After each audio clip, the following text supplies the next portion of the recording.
ជីវិតប្រៀបដូចជាការធ្វើដំណើរនៅលើផ្លូវមួយដ៏វែងឆ្ងាយប៉ុន្តែខុសគ្នាត្រង់ថាផ្លូវជីវិតមានឧបសគ្គច្រើនរាប់មិនអស់ដែលយើងអាចនឹងជួបប្រទះសម្រាប់ផ្លូវដែលយើងបានជ្រើសដើរយើងអាចទទួលយកបានគ្រប់យ៉ាងទាំងពេលរីករាយនិងពេលកាត់ទុក្ខព្រោះយើងគឺជាម្ចាស់នៃផ្លូវអ្នកផ្សេងគេអាចនឹងសាយចំអកឲ្យយើងឬមិនពេញចិត្តនឹងជម្រើសរបស់យើងប៉ុន្តែ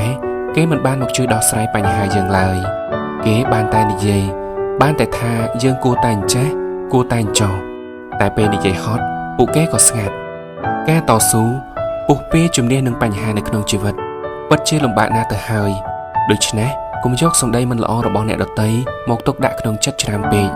ព្រោះវានឹងកាន់តែធ្វើឲ្យយើងអស់កម្លាំងចិត្តក្នុងការប្រឹងប្រែងបន្តទៅមុខទៀតរស់មកដល់វ័យប៉ុណ្ណេះក៏ល្មមឲ្យយើងចេះបដិសេធអ្វីដែលមិនល្អហើយយល់ព្រមទទួលយកតែអ្វីដែលល្អនិងស័ក្តិសមឲ្យយើងទទួលយកតែប៉ុណ្ណោះដំណើរតទៅមុខនៅសល់វែងឆ្ងាយណាស់រឿងខ្លះបើធ្វើមិនដឹងមិនលឺក៏ល្អហើយផ្ដោតទៅលើគោលដៅជីវិតរបស់យើងឲ្យបានល្អបំផុត